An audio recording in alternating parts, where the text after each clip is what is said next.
السلام عليكم ورحمة الله وبركاته. الحمد لله وكفى وسلام على عباده الذين اصطفى ونشهد أن لا إله إلا الله وحده لا شريك له ونشهد أن سيدنا وسندنا وحبيبنا وطبيب قلوبنا ومولانا محمدا عبده ورسوله أرسله بالحق بشيرا ونذيرا وداعيا إلى الله بإذنه وسراجا منيرا. أما بعد فأعوذ بالله من الشيطان الرجيم. بسم الله الرحمن الرحيم. اتل ما أوحي إليك من الكتاب وأقم الصلاة إن الصلاة تنهى عن الفحشاء والمنكر ولذكر الله أكبر والله يعلم ما تصنعون. أو كما قال رسول الله صلى الله عليه وسلم أول ما يحاسب به العبد يوم القيامة الصلاة. উপস্থিত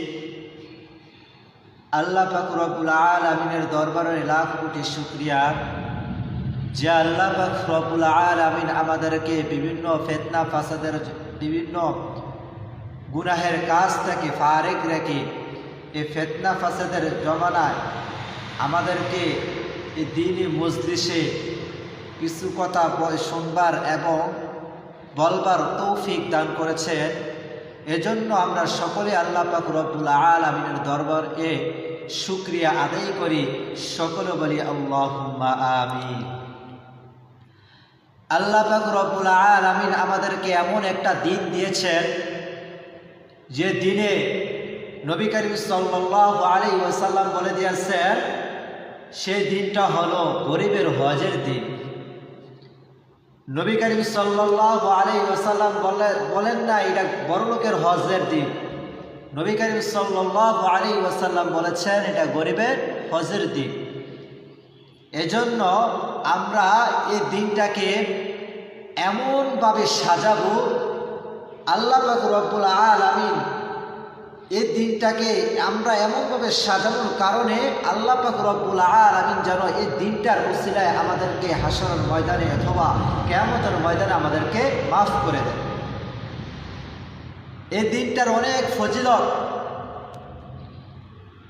নবী করিম সাল্লাল্লাহু আলাইহি ওয়াসাল্লাম বলে দিয়েছেন যে ব্যক্তি শুক্রবারে জুমার দিন ফজরের পর থেকে জুমার আজানের আগ পর্যন্ত যে ব্যক্তি সূরা কাহফ তেলাওয়াত করে আল্লাহ পাক রব্বুল আলামিন নবী করিম সাল্লাল্লাহু আলাইহি ওয়াসাল্লাম বলেছেন তার এক জুমা থেকে অপর জুমা পর্যন্ত তার চেহারার ভিতরে নূর চমকাতে থাকে।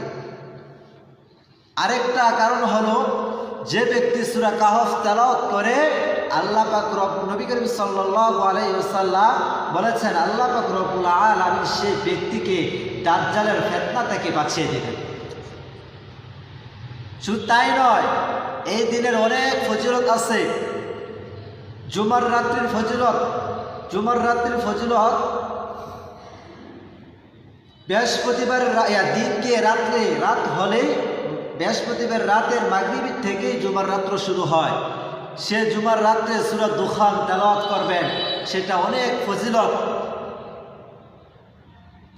জুমার দিন আসরের পর থেকে নবী করিম সাল্লাল্লাহু আলাইহি ওয়াসাল্লাম বলেছেন, তোমরা এমন সময় দোয়া করো যে সময় দোয়া করলে আল্লাহ পাক রব্বুল আলামিনের কাছে সরাসরি দোয়া কবুল হয়ে যাবে।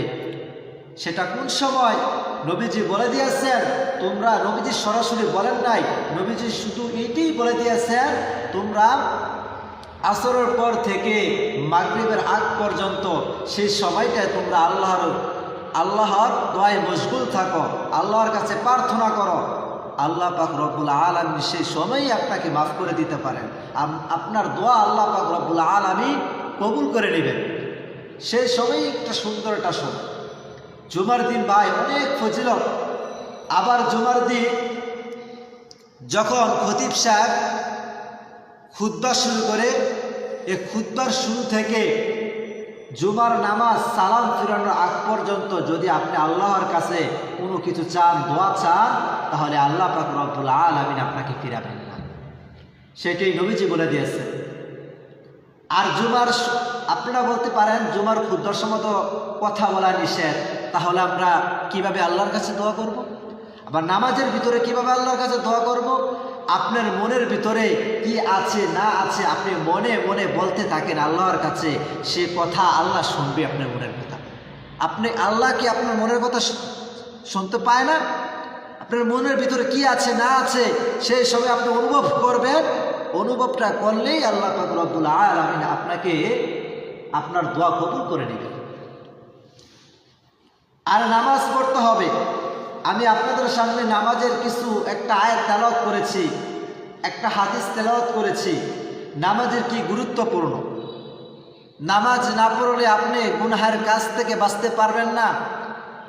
আপনি সুদ খান, ঘুষ খান, মানুষের উপর অত্যাচার করেন, জুলুম করেন, আবার নামাজও পড়েন, সেটা আল্লাহর কাছে কবুল হবে না। আপনি নামাজ পড়বেন। আপনি নামাজ পড়লে যত গুনাহের কাজ আছে সকল গুনাহের কাজ থেকে আপনাকে হেফাজত করবে। আর যদি নামাজ না পড়েন সকল গুনাহের কাজ আপনাকে আঁকড়িয়ে ধরবে, আপনাকে জড়াইয়ে ধরবে। আপনার ডান দিকে থাকবে গুনাহের কাজ, বাম দিকে থাকবে, সামনে থাকবে, পিছনে থাকবে, উপরে থাকবে, নিচে থাকবে, সব দিকে আপনার গুনার কাজ থাকবে যদি নামাজ না পড়েন। আল্লাহ পাক রব্বুল আলামিন কুরআনুল কারীমের মধ্যে বলে দিয়েছেন, ইন্নাস সালাতা তানহা আনিল ফাহশাই ওয়াল মুনকার, নিশ্চয়ই নামাজ অশ্লীল ও বেহায়াপনা কাজ থেকে বিরত রাখে। আপনি নামাজ পড়বেন, নামাজ আপনাকে যত রকমের গুনাহের কাজ আছে সকল রকমের গুনাহের কাজ থেকে আপনাকে বিরত রাখবে। আপনি নামাজ পড়বেন, নামাজ আপনাকে ঘুষখোর থেকে বিরত রাখবে। আপনি নামাজ পড়বেন, নামাজ আপনাকে জিনাহখোর থেকে বিরত রাখবে। আপনি নামাজ পড়বেন, নামাজ আপনাকে অত্যাচার থেকে বিরত রাখবে, মানুষের উপর জুলুম অত্যাচার থেকে বিরত রাখবে। আপনি নামাজ পড়বেন, পৃথিবীর ভিতরে যত গুনাহের কাজ আছে সকল গুনাহের কাজ থেকে আপনাকে ফারেক রেখে আপনাকে দ্বীনের পথে ঢুকিয়ে দিবেন। আল্লাহ পাক কুরআনুল কারীমের মধ্যে বলে দিয়েছেন, ইন্নাস সালাতা তানহা আনিল ফাহশাই ওয়াল মুনকার। কোরআনের ভিতরে যা আল্লাহ পাক দিয়েছে তাই সব কিছু সত্যি। আপনি নামাজ না পড়লে আপনি গুনাহের কাছ থেকে বিরত থাকবেন না, থাকতে পারবেন না। আপনি নামাজ পড়েন আবার ঘুষ খান, আপনি নামাজ পড়েন সুদ খান, আপনি নামাজ পড়েন মানুষের উপর জুলুম করেন, অত্যাচার করেন, আপনি নামাজ পড়েন জিনাহ করেন। কেন? আল্লাহ তো বলে দিয়েছেন, ইন্নাস সালাতা তানহা আনিল ফাহশাই ওয়াল মুনকার, নামাজ, নিশ্চয়ই নামাজ অশ্লীল ও বেহায়াপনা কাজ থেকে বিরত রাখে। আল্লাহ তো বলে দিয়েছেন সকল গুনাহের কাজ থেকে বিরত রাখে। কেন আপনি নামাজ পড়েন, গুনাহের কাজ করেন, নামাজ পড়েন, মানুষের উপর জুলুম করেন, নামাজ পড়েন, জিনা করেন? কেন? আপনার ভিতরে একটাই ঘাটতি আছে, সেই ঘাটতিটা আপনি খুজুহুর সাথে নামাজ আদায় করতে হবে। আল্লাহকে সন্তুষ্ট করার জন্য নামাজ আদায় করতে হবে। যদি আল্লাহকে সন্তুষ্ট করার জন্য নামাজ আদায় না করেন তাহলে আপনার নামাজ আপনাকে গুনাহের কাছ থেকে বিরত রাখবে না, আপনার নামাজ আপনাকে সুদখোর থেকে বিরত রাখবে না, আপনার নামাজ আপনাকে জুলুম অত্যাচার থেকে বিরত রাখবে না। আপনি খুজুহুর সাথে যদি নামাজ না পড়েন, আর যদি খুশু খুজুহুর সাথে নামাজ পড়েন, আল্লাহকে সন্তুষ্ট করার জন্য নামাজ পড়েন, তাহলে আল্লাহ পাক রব্বুল আলামিন কুরআনুল কারীমের মধ্যে বলে দিয়েছেন যে শপথ করেছেন যে শপথটাই হবে আপনি কখনো গুনহার কাজে লিপ্ত হবেন না। নবী করিম সাল্লাল্লাহু আলাইহি ওয়াসাল্লাম বলে দিয়েছেন, আউয়ালু মা ইউহাসাবু বিহিল আবদু ইয়াউমাল কিয়ামাতিস সালাত,